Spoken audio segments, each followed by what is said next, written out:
แม้จะด้อยด้วยราคาที่อาศัยหากเป็นที่รักรวมจิตใจเหนื่อยจากไหนกลับถึงสรานรมพ่อแม่ลูกนั่งห้อมล้อมกันพร้อมหน้าจำนันจาเริงรื่นไม่คืนขมถึงเหนื่อยยากหากประจับรักชื่นชมบ้านนั้นสมเป็นสถานวิมานทอง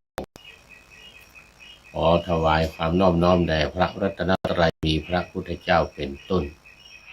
ขอถวายความเคารพพระมหาเถระพระเถรานุเถระเจ้าคณะพระสังฆาธิการทั่วโลกมีพระเดชพระคุณพระธรรมเสนาบดีเจ้าคณะภาค7วัดพระธาตุดอยสุเทพเป็นต้น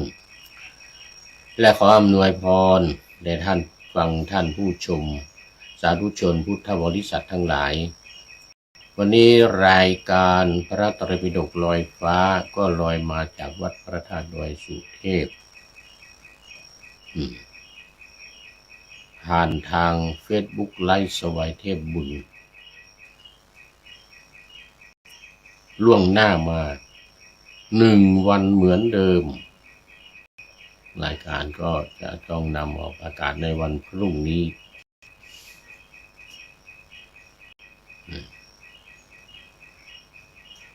5 สถานี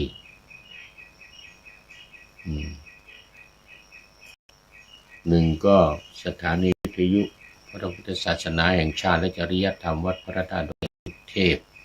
ระบบ FM 96 เมกะเฮิรตซ์มีพ่อครูวรรลบนามวงศ์ตรงเป็นผู้อำนวยการ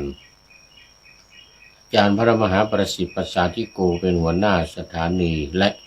อาตมภาพพระครูปริยัติยานุศาสตร์เป็นผู้บรรยายเป็นประจำทุกวันเวลา5 ทุ่มถึงเที่ยงคืนคนนอนดึก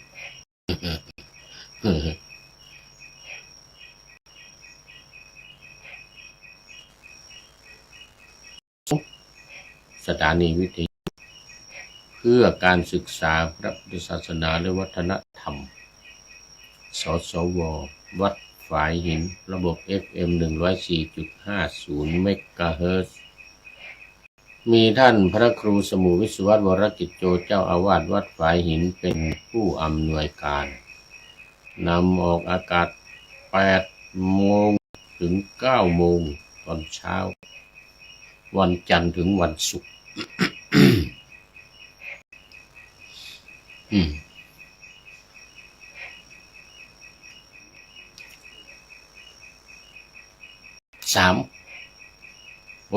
พระเดชพระคุณหลวงพ่อสุทธิสงึมรำเข้ามาแล้ววันนี้มาก่อนเพื่อนเป็นอันดับแรกไก่ไม่ทันโหสุริโยไม่จับขอบฟ้าปะหน้าธรรมาสยังไม่เสร็จหลวงพ่อเข้ามาแล้วขอบคุณมากพร้อมด้วยหัวใจใสๆ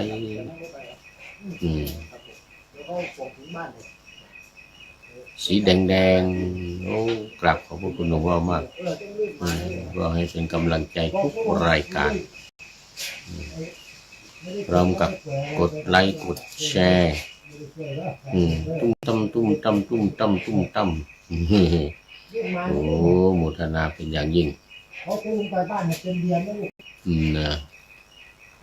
อันที่3นี่สถานีวิทยุคลื่นสีขาว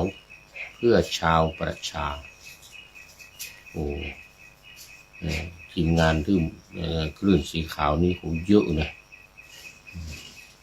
จังหวัดเชียงใหม่เชียงรายลำพูนก็มีทีมงานคลื่นสีขาวรายการก็มีหลายรายการธรรมะรับอรุณอย่างนี้เป็นต้น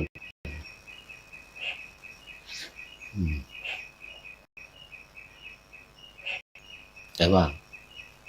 รายการพระไตรปิฎกลอยฟ้านี้ก็นำออกอากาศทางสถานีนี้เวลา8 ถึง 9 นาฬิกาวันจันทร์ถึงวันศุกร์เหมือนกันเหมือนกับวัดฝายหินมีท่านพระครูอภิวัฒนวิกรมเป็นผู้อำนวยการก็เป็นรองเจ้าคณะอำเภอดอยหล่อด้วยเจ้าอาวาสวัดปากทางเจริญอำเภอดอยหล่อก็มีพุทธมณฑลอยู่ด้วยซึ่งพระเดชพระคุณหลวงพ่อพระเทพมังคลาจารย์หลวงพ่อเจ้าหน้าจังหวัดเชียงใหม่มาอำนวยการสร้างมันนอนอยู่ที่นี่เลยที่อำเภอดอยมีพิธีทำบุญพิธีฉลองทำปอยหลวงอะไรต่างๆไปหลายครั้งแล้วทราบว่าตอนนี้ก็ใกล้จะเสร็จแล้วงั้นพุทธมณฑลก็ได้จะเสร็จแล้ว4 สถานีวิทยุ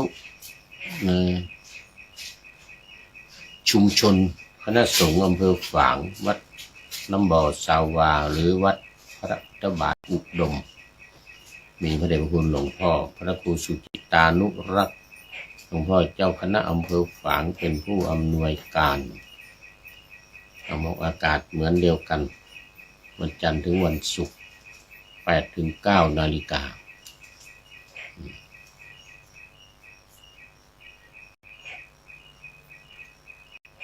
ท้ายสถานีวิทยุมจร.วิทยาลัยสงฆ์นครลำปางมีอาจารย์จีรศักดิ์ปันลำเป็นผู้อำนวยการอากาศเหมือนเดียวกัน8 ถึง 9 นาฬิกาวันจันทร์ถึงวันศุกร์วันศุกร์นี้ก็เป็นวันสุดท้ายของสัปดาห์นี้แล้วแล้วตอนนี้ก็ขออนุโมทนากับเจ้าภาพในวันนี้วันที่3 เมษายนวันที่3 เมษายนคุณรัชนีรัชชินสกีพร้อมครอบครัวมีภัตตาหารเพล 3,000 บาทแล้วก็คุณพรณีพวกจิมมีน้ำปานะ 1,000 บาทขออนุโมทนาเป็นอย่างยิ่ง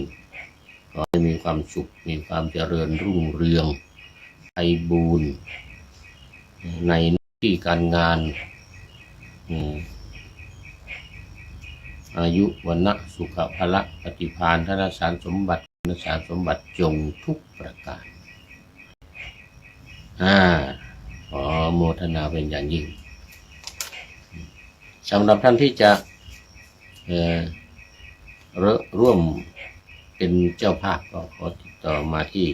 ท่านอาจารย์พระมหาสกลวิโรจนกิตติ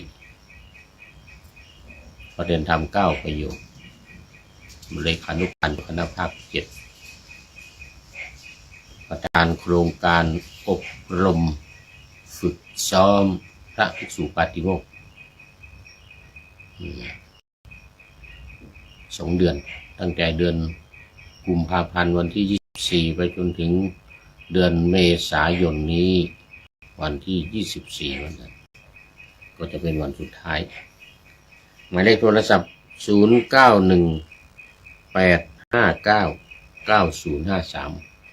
0918599053และพระมหากิตติพงษ์ฐานกโรประเด็นธรรม9 ประโยควัดพระธาตุสีจอมทองมาเป็นวิทยากรอยู่ที่นี่แหละใน2 เดือนนี่แหละอยู่ทั้ง2 เดือนนี้หมายเลขโทรศัพท์0949101043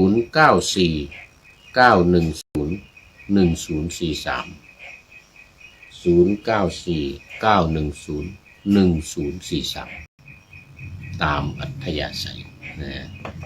ติดต่อเข้ามาหรือโอนเข้ามาในบัญชีของวัดพระธาตุดอยสุเทพธนาคารกสิกรไทยหมายเลข2112806111 น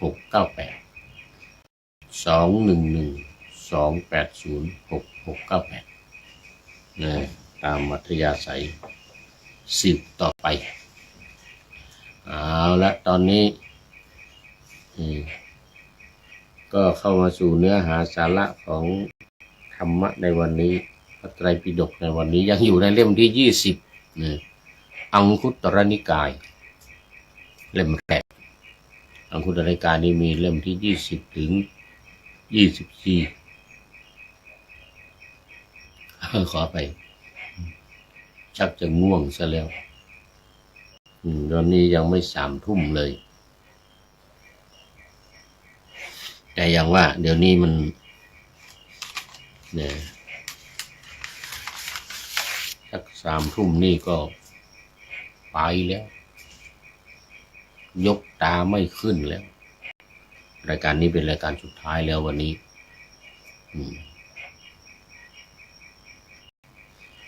ความจริงมี5นะต้องทำ5 รายการสำหรับวันพรุ่งนี้เนี่ยแต่ว่าเอาไว้ก่อนเหลืออีกทำไปแล้ว3 รายการนี้พรุ่งนี้ก็ว่าใหม่ทำอีก2ทำอีก2ธรรมทัศน์นาวาวังแล้วก็นี่ที่3นี่ไตรปิฎกลอยฟ้าวันพรุ่งนี้มีตกภาคบ่ายนาวาวังแล้วก็ธรรมะหลังธรรมะเย็นแล้วอีก2วันพรุ่งนี้วันนี้เป็นเรื่องนาถกรณธรรม10อังคุตรนิกายนี่ทัศกนิบาตนะเนี่ยทัศกนิบาตอังคุตรนิกายปฐมนาถสูตรนะอยู่ในสูตรอยู่ในปฐมนาถสูตรว่าด้วยที่พึ่งโดยพระพุทธองค์ทรงแสดงหลักธรรมที่เรียกว่านาถกรณธรรม10เนี่ยธรรมมันเป็นที่พึ่งให้เกิดขึ้นอันนี้มาดูเนื้อหาสำคัญในหน้านี้ตอนนี้อยู่ในหน้าที่94ถึง95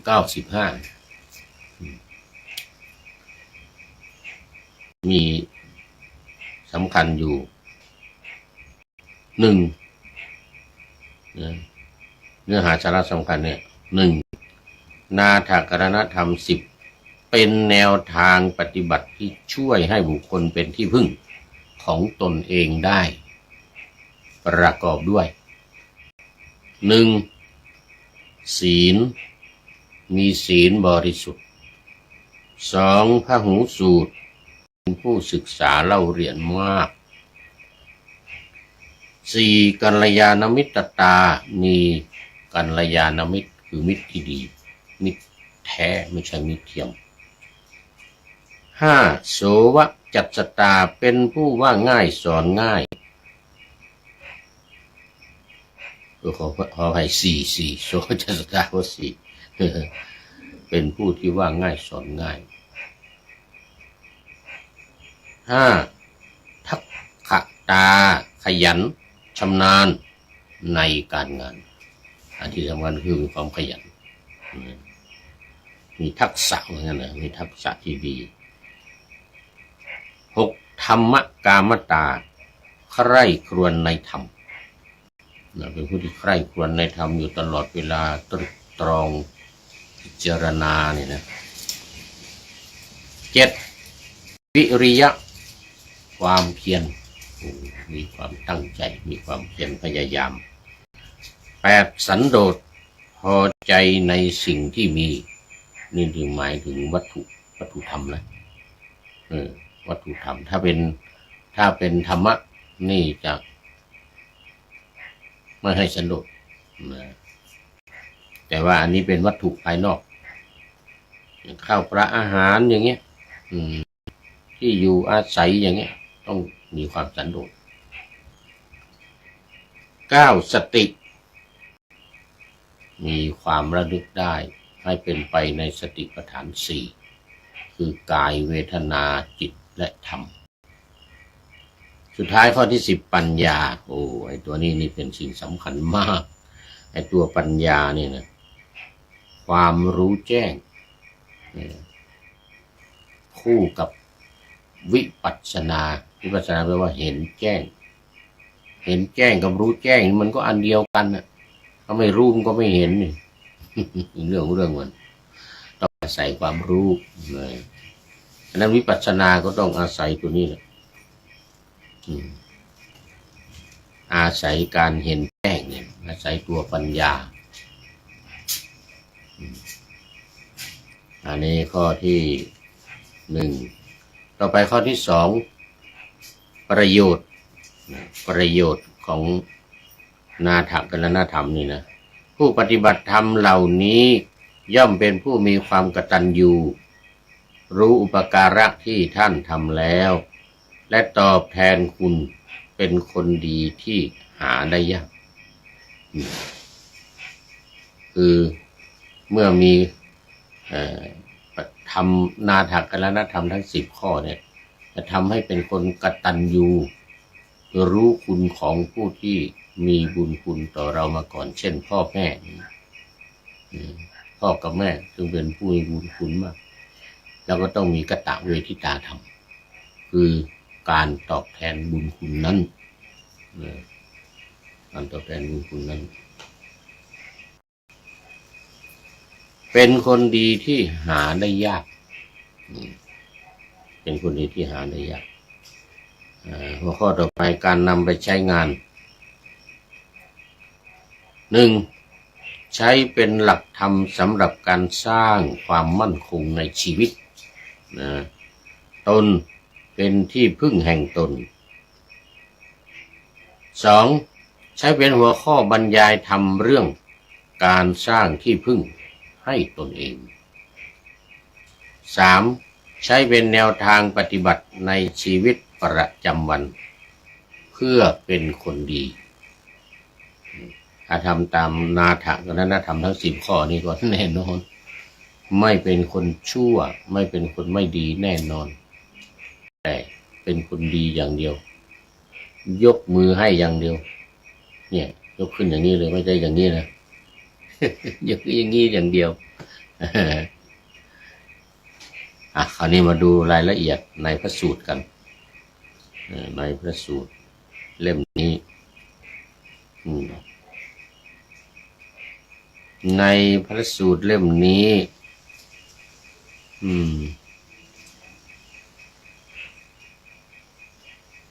เดี๋ยวสูตรทำไมไม่มา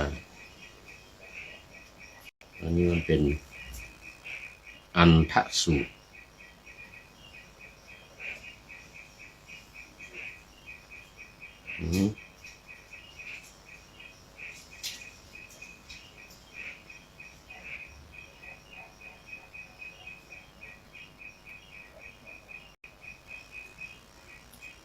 อันทสูตร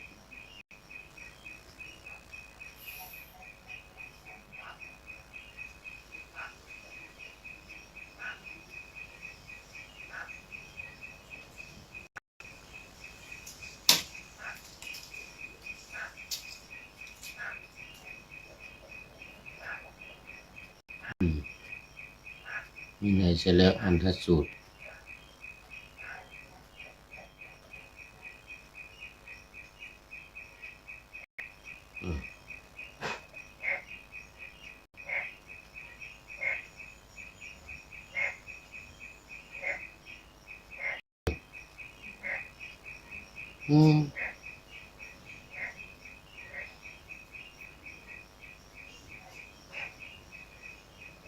เนี่ยเรื่องซะแล้วเอาไปเอามาหายซะแล้วนี่นะ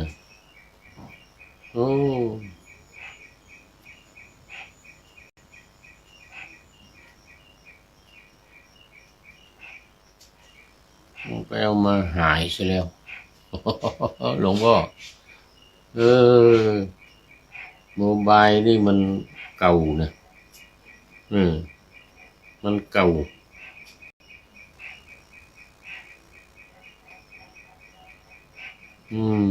มันเก่า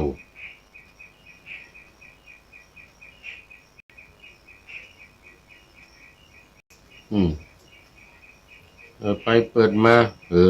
หายไปซะแล้ว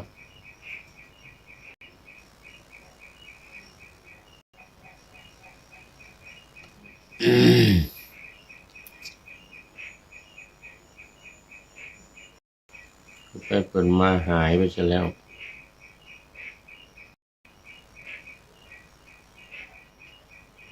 เปิดใหม่โอ้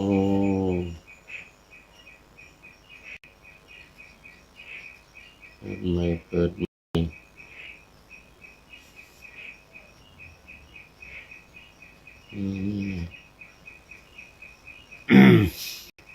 เราต้องมาดูนาถกรณธรรม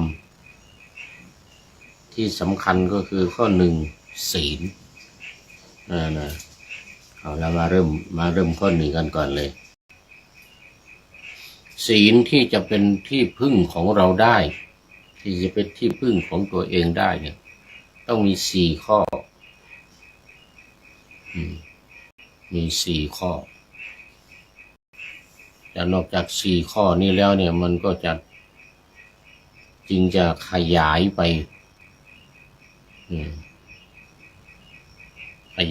ในรายละเอียดอย่างข้อที่1เนี่ยปาติโมกข์สังวรศีล4 ข้อนี่เขาเรียกว่าปาริสุทธิศีลไอปาริสุทธิศีลเนี่ย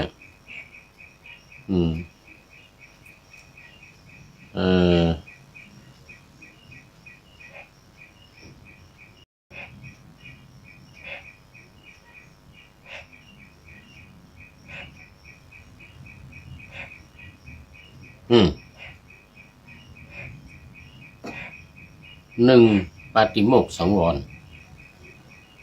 ก็คือศีล227ของพระภิกษุ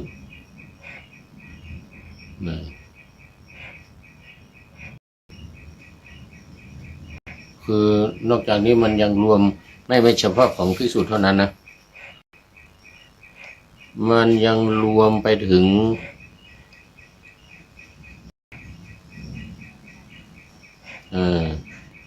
ศีล 5ศีล 8ศีล 5ของญาติโยมสุขวาชิกาทายกทายิกาทั้งหลายเนี่ยนะทั่วไปศีล 8ของ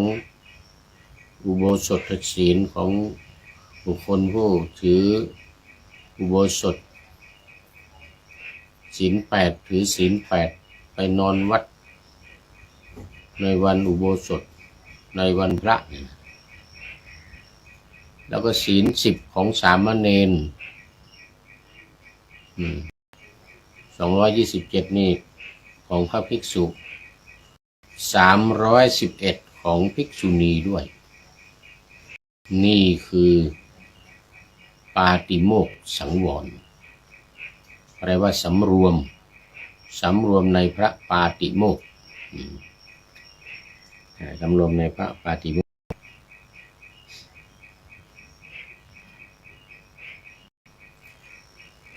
2อินทรีย์สังวรเมื่อกี้นี้ปาติโมกขสังวรนะ2อินทรีย์สังวรคือสำรวมในอินทรีย์ทั้ง6คือตาหูจมูกลิ้นกายและใจตัวนี้เป็นตัวที่ละเอียดพอสมควร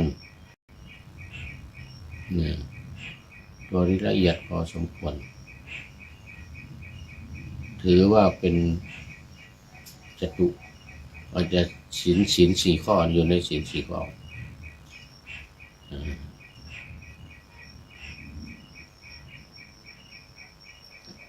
ไม่ให้ยินดียินร้ายหรือถูกกิเลสครอบงำเมื่อได้รับรู้อารมณ์นี่ให้มีความสม่ำเสมอไม่ดีใจไม่ชอบใจเมื่ออารมณ์เข้ามากระทบโดยเฉพาะอารมณ์ดีรูปารมณ์รูปที่ดีรูปที่สวยงามอย่างนี้สัทธารมณ์อารมณ์ที่เสียงที่ไพเราะเพราะพริ้งไม่ว่าจะเป็นเสียงคนเสียงดนตรีหรือไม่ได้เสียงใบไม้ก็ตามที่มันกระทบกันเนี่ยเสียงอะไรที่มันเป็นที่น่ายินดีก็ต้องไม่ยินดีไม่ไปสนใจไม่ไปยึดในเสียงนั้นกลิ่นก็กลิ่นหอม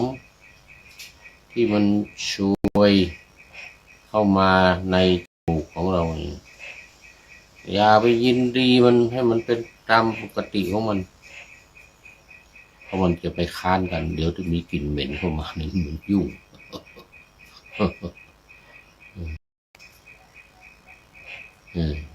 กลิ่นรสก็เหมือนกันรสที่มากระทบลิ้นโผฏฐัพพะที่มากระทบกายความเย็นความร้อนความอ่อนความแข็งทั้งหลายและความคิดที่มากระทบใจนี่เขาเรียกว่าอินทรีย์ทั้งหกเรียกอีกอย่างหนึ่งว่าอายตนะหกก็ได้อายตนะทั้งหกของเราตาหูจมูกลิ้นกายใจเนี่ยต้องสำรวมหรือสังวรถ้าเห็นสิ่งใดได้ยินสิ่งใดแล้วไม่สำรวมไม่ระมัดระวังเนี่ยมันก็จะไปชอบในสิ่งนั้นก็จะไปแสวงหาได้มาก็ดีไม่ได้มาก็เสียใจเป็นทุกข์ทั้งสองอย่างได้มามันที่ว่าดีนะเป็นทุกข์ยังไงกลัวมันจะหายไปอย่างนี้เรื่องบางคนได้เมียมาคนหนึ่งโอ้ดีอกดีใจต้องระมัดระวังนะเดี๋ยวไปหายไปอีกนะเดี๋ยวไปมีชู้ไปอยู่กับคนอื่นนี่นี่แหละมันเดือดร้อนอย่างนี้เลยในเรื่องมันต้องคอยระมัดระวังไม่สูญหายไม่ให้กลายไปเป็นอื่นอย่างนี้เป็นต้นนั้นทุกอย่างไม่ว่าจะมาทางตาทางหูทางจมูกทางลิ้นทางกายและทางใจจะต้องสำรวมระมัดระวังเป็นอย่างยิ่ง 3. อาชีวปาริสุทธิศีลการเลี้ยงชีพที่บริสุทธิ์คือการหาเลี้ยงชีวิตในทางที่ชอบตามพระธรรมวินัยไม่หลอกลวงหรือใช้วิธีที่ไม่เหมาะสมเพื่อให้ได้มาซึ่งปัจจัยหมายถึงปัจจัยทั้งสี่ปัจจัยสี่เดี๋ยวมันจะมีในข้อต่อไปการทำยังไงให้ได้มาโดยบริสุทธิ์ก็คือการไปบิณฑบาตตอนเช้ามาตื่นเช้ามาก็ถือบาตรไปเดินไปใครจะใส่ก็ไม่ใส่ก็ไม่ว่าอะไรเขาแต่ว่าเขาไม่ได้อันนี้ได้มาด้วยความศรัทธาของคนเห็นนะโอ้เกิดความศรัทธาเลื่อมใสเอามาใส่ข้าว1 ก้อนอย่างเงี้ยนะบางทีไม่มีอาหารมีแต่ข้าวอันนี้เรียกว่านี่เรียกว่ามันได้มาโดยบริสุทธิ์เอามาเลี้ยงชีวิต ก็มีความสบายใจมีความบริสุทธิ์ใจ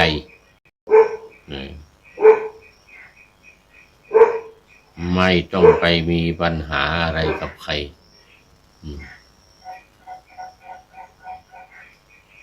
เรื่องชีวิตไม่หลอกลวงคนอื่นไม่ไป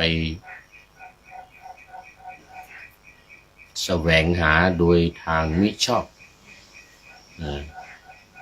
ไม่แสวงหาโดยทางมิชอบ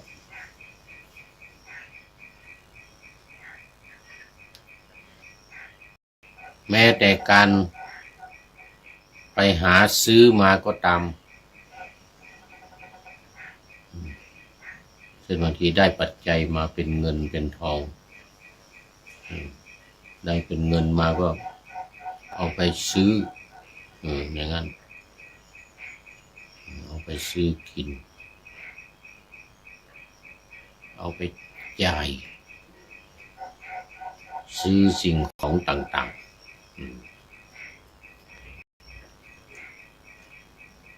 สุดท้ายข้อที่ 4ปัจจยสันนิสี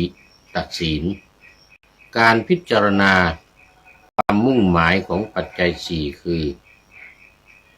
จีวรบิณฑบาตเสนาสนะและยารักษาโรคก่อนบริโภคหรือใช้สอยเพื่อให้เป็นไปตามประโยชน์ที่แท้จริงไม่ใช่ใช้ด้วยความตัณหาหรือมัวเมาอย่างในบทพิจารณาเนี่ยทั้งสี่อย่างนี่นะจีวรนี่ก็เหมือนกันบิณฑบาตหมายถึงอาหารก็เหมือนกันต้องพิจารณานี่จะนุ่งแต่ละทีนี่นะต้องพิจารณาดีๆอาหารแต่ละก้อนข้าวแต่ละมื้อต้องพิจารณาจะมีบทพิจารณานะเขาเรียกว่าปฏิสังขายโยนิโสปินดัปปาตังปฏิเสวามิเนวะทวายนะมัทธายนะมันดนายนะเนี่ยเราไม่ฉันเพื่อความอ้วนเพื่อให้ร่างกายนี้อ้วนพีดีงามไม่ฉันเพื่อที่จะให้มันประดับตกแต่งให้มันสวยงามอย่างเงี้ยแต่ฉันกินไปเพื่อให้ชีวิตนี้ตั้งอยู่ได้ไม่ตายเพื่อปฏิบัติธรรมบำเพ็ญสมณธรรมไปตามความสามารถที่จะทำได้แต่ถ้าไม่กินก็อยู่ไม่ได้สัพเพสัตตาอาหารติฏฐิกาพุทธเจ้าตรัสไว้ว่าสัตว์ทั้งหลายทั้งปวงเนี่ยอยู่ได้ด้วยอาหารถ้าไม่มีอาหารก็อยู่ไม่ได้ดังนั้นก็ต้องไปหามาอย่างบริสุทธิ์ไม่ไปหลอกเอามาไปหลอกลวงเขาหรือขโมยเอามาอย่างเงี้ยไม่ได้ต้องได้มาด้วยความบริสุทธิ์เรียกว่าปัจจยสันนิสิตาข้อที่ 2เสนาสนะที่อยู่อาศัยก็เหมือนกันต้องพิจารณาให้ดีได้มาแล้วนี่ก็อยู่นี่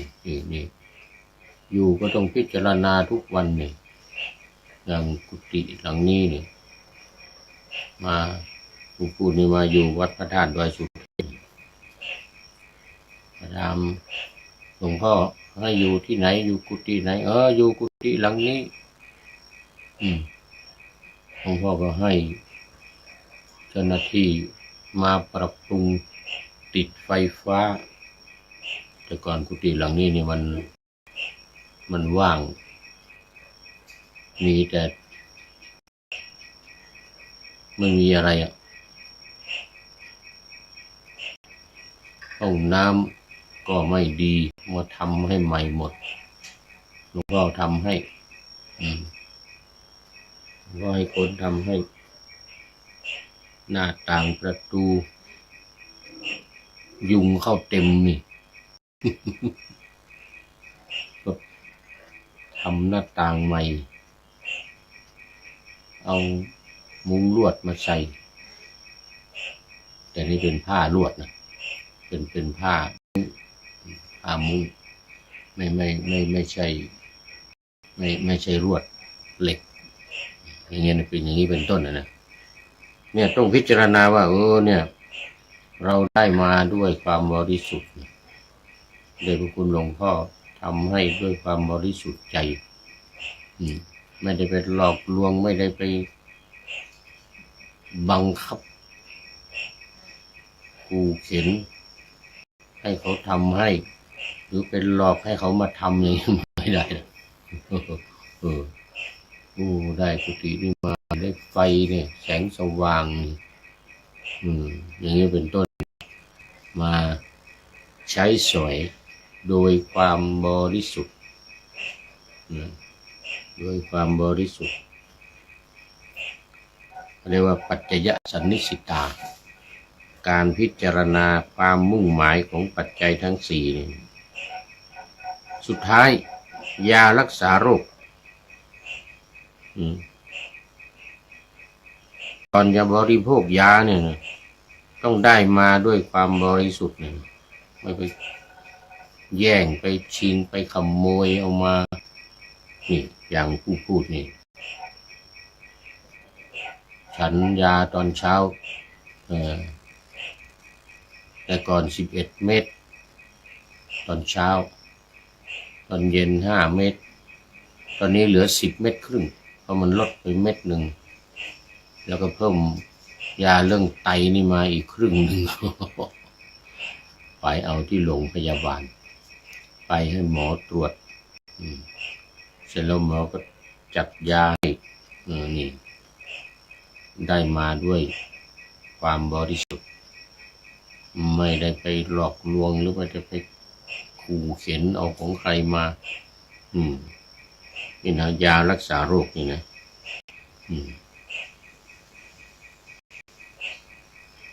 ไม่ได้มีตัณหาในการที่จะไปหลอกลวงไปโกงเขามาอย่างเงี้ยนะไม่ได้ต้องบริสุทธิ์ได้มาเรียกว่าเลี้ยงได้ปัจจัยมาด้วยความบริสุทธิ์บริสุทธิ์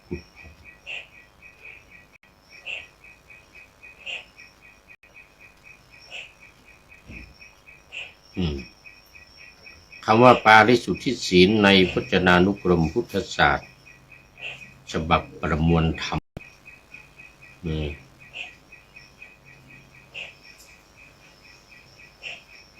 เดี๋ยวต้องดูกัน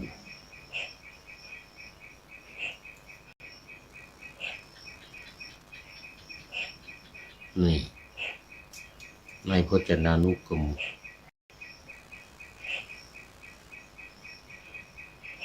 พุทธศาสตร์ของท่านเจ้าพระคุณสมเด็จ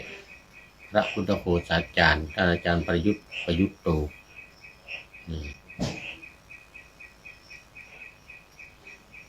สมัยเป็น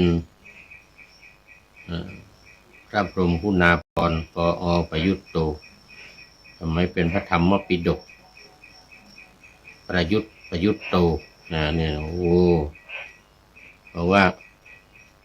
ปาริสุทธิศีล4คือความบริสุทธิ์ศีลเครื่องให้บริสุทธิ์ความประพฤติบริสุทธิ์ที่จัดเป็นศีลที่จัดเป็นศีลเรียกปาริสุทธิศีลมีภาษาอังกฤษด้วยฉบับของพระเดชพระคุณท่านเจ้าพระคุณสมเด็จเนี่ยเรียกว่าเป็น morality consisting in purity หรือ morality for purification อย่างนี้นะ นี่เป็นความพิเศษนะความพิเศษของศีลความพิเศษของศีลมีอยู่4อย่างเนี่ยนะมีอยู่4อย่าง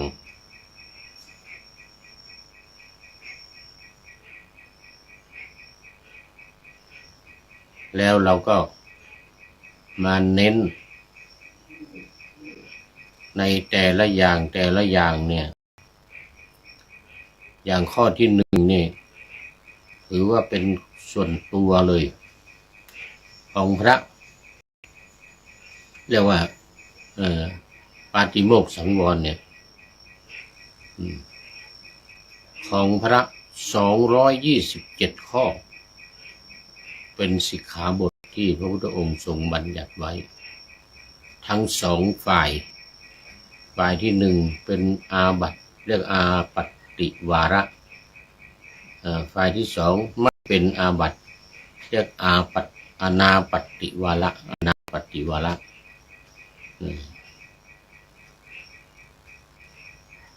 ทั้งหมดตั้งแต่ปาราชิกสังฆาทิเศษอนิยตนิสกีปาจิตตีปาติเทสนียะเสขียะวัดอาทิกรณสมถะนี่ทั้งหมดนี่นะ227เนี่ยเป็นข้อห้ามแล้วก็มีข้ออนุญาตข้อห้ามเรียกว่าเป็นอาบัติข้ออนุญาตเรียกว่าเป็นอนาบัติคือไม่เป็นอาบัติอนาบัติหรือภาษาบาลีว่าอนาปัตติวาระคือไม่ในคราวที่ไม่เป็นอาบัติส่วนอาปัตติวาระก็ในคราวที่เป็นอาบัติ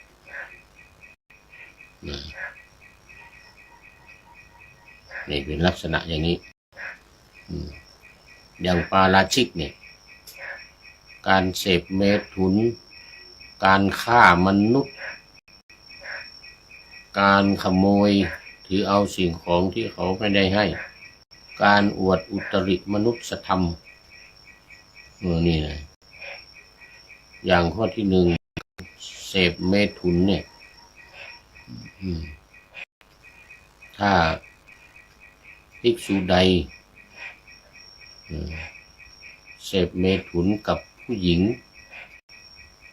ก็เป็นอาบัติปาราชิกเป็นส่วนของเขาเรียกว่าอาปัตติวาระแต่ในส่วนของอนาปัตติวาระปาราชิกเสพแล้วไม่เป็นอาบัติมีกรณีที่จำเป็น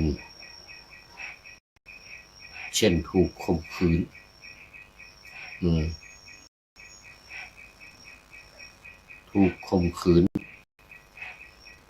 มันมียกตัวอย่างมี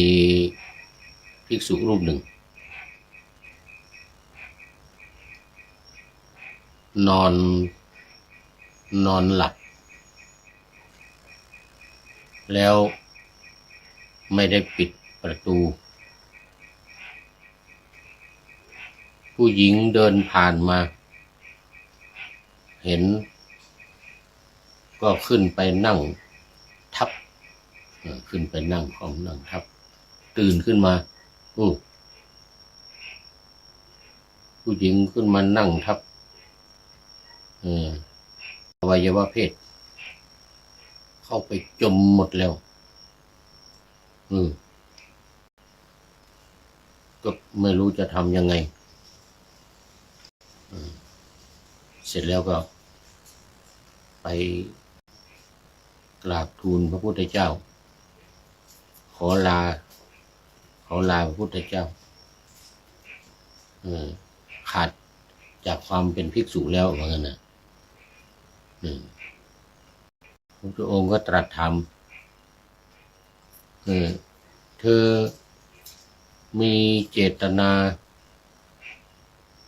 ให้เขาเสพให้เขาข่มขืนไหมบอกไม่มีไม่รู้ด้วย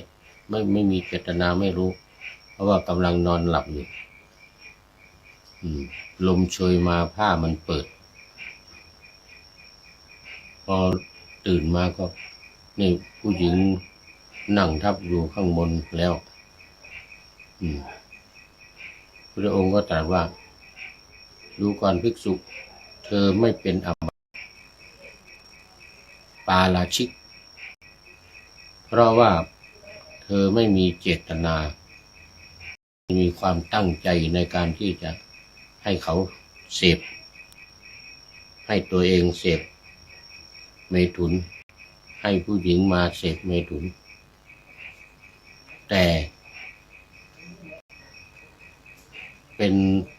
แต่ว่าต้อง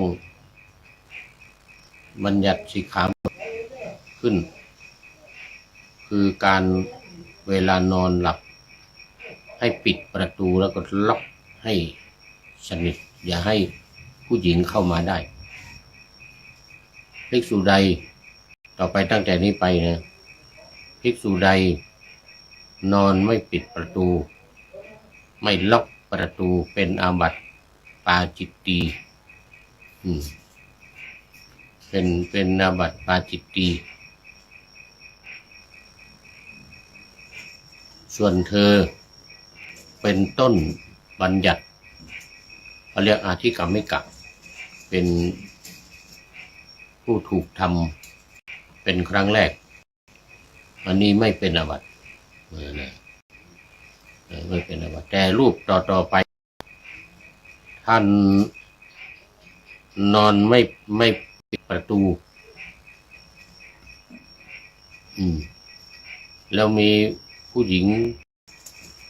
มานั่งทับข่มขืนเนี่ยต้องอาบัติปาจิตตีต้องอาบัติปาจิตตีแต่ว่าไม่เป็นปาราชิกแต่ต้องอาบัติปาจิตตีทีนี้ ต่อมาก็มีภิกษุอีกรูปหนึ่ง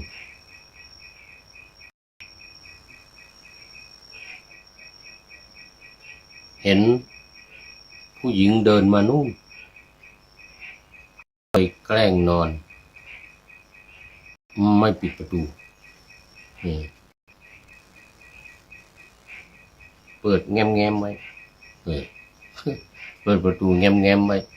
ผู้หญิงเดินเข้ามาผู้หญิงเดินผ่านก็เห็นประตูแง้มเข้าไป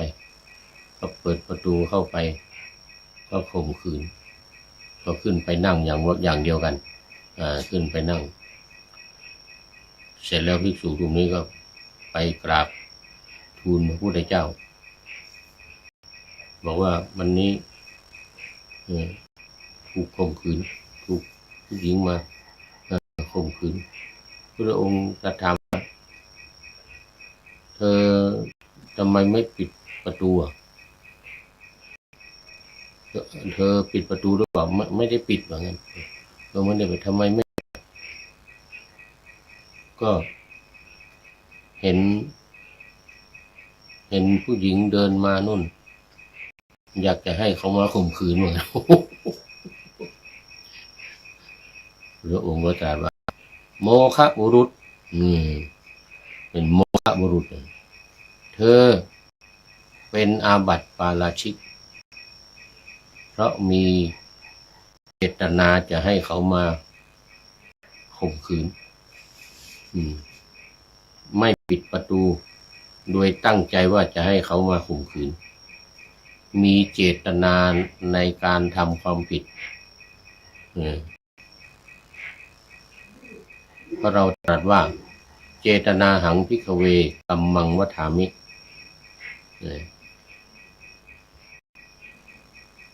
เรากล่าวว่าเจตนาเป็นตัวกรรมเจตนาเป็นตัวกรรมแล้วภิกษุรูปก่อนนั้นทำไมไม่เป็นอาบัติทำไมไม่ต้องสึกนั่นเขา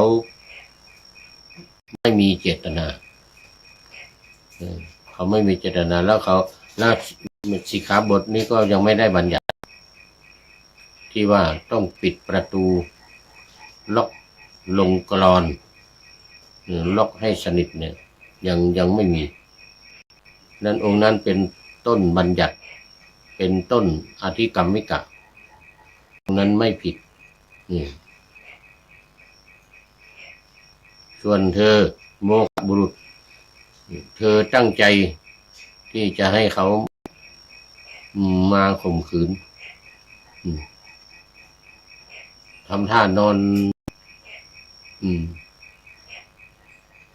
แล้วก็ให้ผู้หญิงมาเห็นแล้วก็ผู้หญิงขึ้นข่มขืนโดยเจตนาโดยมีเจตนาเนี่ยทีนี้เธอผิดเธอต้องลาสิกขาเธอขาดจากความเป็นสุอย่างนี้เป็นต้นอย่างนี้เป็นเพราะว่าดูเจตนาเป็นสำคัญดูเจตนาเป็นสำคัญในการสังวรหรือไม่สำรวมหรือไม่สำรวมเนี่ยภิกษุรูปที่สองนี่คือไม่สำรวมไม่สำรวมไม่สำรวมกายแล้วก็มีใจมีเจตนามีใจอยากจะให้เขามาข่มขืนให้เขามาทำนี่แต่รูปที่หนึ่งนั้นไม่รู้ไม่มีเจตนาไม่ปิดไม่ได้ปิดประตูเพราะว่ามันยังไม่มีบัญญัติสิกขาบทบัญญัติไว้นอนไปตามปกติโดยไม่ได้ปิดประตูนี่อันนั้นภิกษุรูปแรกนั้นไม่ผิดไม่เป็นอาบัติก็เรียกว่าเป็นอนัปฏิวานในคราวที่ไม่เป็นอาบัติเพราะไม่มีเจตนาส่วนภิกษุรูปที่สองเป็นโมฆะบุรุษดูดเปล่าเป็นอาบัติปาราชิกต้องลาสิกขาไปอย่างนี้ดูทางฝ่ายภิกษุณีบ้างภิกษุณีก็มีเหมือนกัน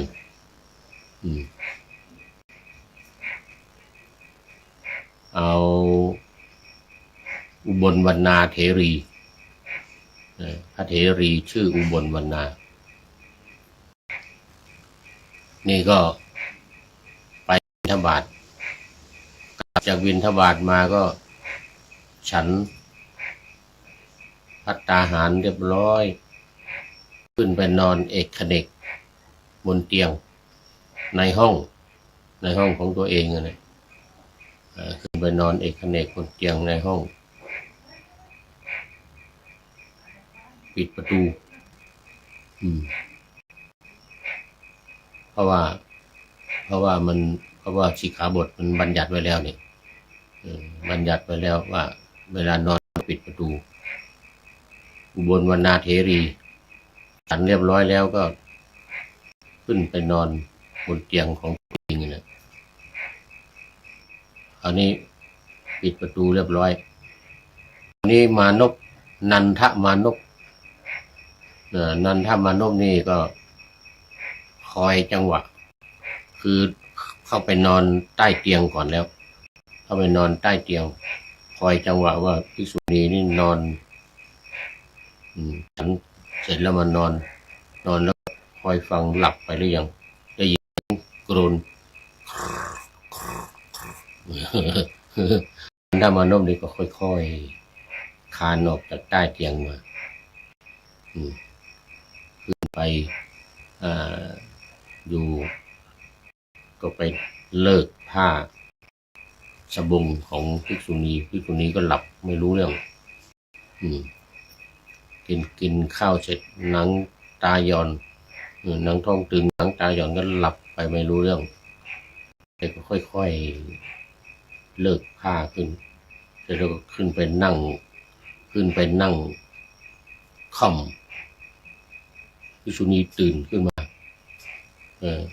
พระเทรีอุบลวรรณาเนี่ยอุบลวรรณาเทรีคือว่าเข้าไปแล้วดิ้นก็ดิ้นไม่ได้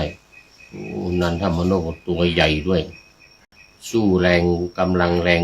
ไม่ได้ก็ไม่รู้จะทำยังไงก็ปล่อยให้ทำเสร็จเรียบร้อยก็ไปกราบทูลพระพุทธเจ้าไปขอลาสิกขาเหมือนกันอุบลวรรณาเถรีไปขอลาสิกขาแต่พระพุทธเจ้าก็ตรัสถามเหมือนเดียวกันถามเหมือนกับภิกษุที่รูปก่อนนะแต่คนจริงพระพุทธเจ้าทรงทราบแล้วทรงทราบด้วยญาณทรงทราบด้วยญาณว่าภิกษุณีอุบลวรรณเถรีเนี่ยเป็นพระอรหันต์เป็นพระเถรีเป็นพระอรหันต์แล้วไม่มีเจตนาแน่นอนแต่ก็ทำเอาเป็นพิธีเธอรู้ไหมไม่รู้มีเจตนาให้เขาข่มขืนไม่มีจริงพระพุทธเจ้าแกล้งถามมาอย่างนั้นแหละต่อหน้าภิกษุณีทั้งหลายภิกษุทั้งหลายภิกษุณีทั้งหลายทั้งภิกษุทั้งภิกษุณีทั้งหลายตอนเย็นมามันต้องไปรวมกันเนี่ยที่วัดเชตวันนี่นะตอนเย็นมาต้องไปรวมกันหมดทั้งภิกษุภิกษุณีสามเณรสามเณรี6 โมงเย็นถึง4 ทุ่มนี่นะต้องไปฟังโอวาทต้องไปฟังเทศฟังธรรมฟังพุทธเจ้าสอนภิกษุณีก็บุญวรรณาเถรีนี่ก็กราบทูลพระพุทธเจ้าถูกนันทมนพข่มขืนตอนกลางวันตอนเช้าตอนหลังจากบิณฑบาตมาพระพุทธองค์ก็ตัดถามไปอย่างนั้นแหละเพราะคนจริงรู้ว่าไม่มีเจตนาเป็นพระอรหันต์แล้วอุบลวรรณาเถรีนี่เป็นอรหันต์แล้วไม่มีเจตนาแล้วก็เลยตัดกับภิกษุทั้งหลายอุบลวรรณาไม่มีเจตนาไม่เป็นอาบัติปาราชิกอยู่ต่อไปไม่ต้องสึกนี่เป็นต้นเป็นต้นนี่เรียกว่าปาติโมกข์สังวรข้อที่1วันนี้ก็ได้1 ข้อนะนาถกรณธรรม10 ข้อเหลืออีก9 ข้อเดี๋ยววันต่อไปก็จะได้มาเรามาพูดคุยกันต่อวันนี้หมดเวลาหลวงพ่อสุทธิสงึมรำก็เป็นท่านสุดท้ายเข้ามาในรายการวันนี้กราบขอบพระคุณเป็นอย่างยิ่งมาดูข้อคิดรายการวันนี้ได้จากผู้ใดหนอไหลท่านนายพลนเรศจิตรักของเรานี่เองก็บอกว่าบ้านเอ๋ยบ้านน้อยแม้จะได้ด้วยราคาที่อาศัยก็ถ้าในเรื่องที่ว่ามาวันนี้ก็อยู่ในข้อที่4ปัจจยสันนิสิตาปัจจัย4นี่ที่อยู่อาศัยที่อยู่อาศัยเสนาสนะแม้จะด้วยราคาที่อาศัยหากเป็นที่ร่วมจิตใจเหนื่อยจากไหนกลับถึงบ้านสถานรมอันนี้คือถึงบ้านที่อยู่อาศัยพ่อแม่ลูกนั่งห้อมล้อมกันพร้อมหน้าจำนันจาเริงรื่นไม่คืนขมถึงเหนื่อยยาก หากประจักษ์รักชื่นชมบ้านนั้นสมเป็นสถานวิมานทองโอ้ขอบคุณท่านนายพลนเรศจิตลักษณ์เป็นอย่างยิ่งที่ได้ให้เขาไว้ท้ายรายการในวันนี้เป็นเรื่องเสนาสนะเป็นเรื่องที่อยู่อาศัยเป็นเรื่องของบ้านบอกว่าบ้านบ้านน้อยอย่างนั้นนะโมทนาเป็นอย่างยิ่งขอบคุณมากขอนำพระไตรปิฎกลอยฟ้าไปจากผู้ฟังทั้งหลายในโลกล่าวันต่อไปจะได้จรย้อนกลับมาสู่สถานีใหม่ให้ท่านฟังอย่าลืมเปิดวิทยุหรือเครื่องรับโทรศัพท์โมบายคอมพิวเตอร์ผังYouTubeเฟซเพจไลน์ให้ดังๆเพื่อชมฟังรายการวันต่อไปขอทุกท่านมีความสุขทุกคืนวันนำธรรมะประกอบการงานทั้งหลายเช่นขยันทำงานทางวาจากายใจขวนขวายกิจการงานนาบำเพ็ญสาธารณประโยชน์เว้นสิ่งที่มีโทษโหดเยี่ยงสาประกอบแต่กรรมดีมีราคาแสวงหาเงินทองครองใจคนเสียสละละทรัพย์นับมากน้อยไม่ให้ล้านก็ให้ร้อยไม่ด้อยผลเอื้อคนรวยช่วยยากฝากคนจนให้ทุกคนเท่ากันมาตรฐานเดียวขอเจริญพร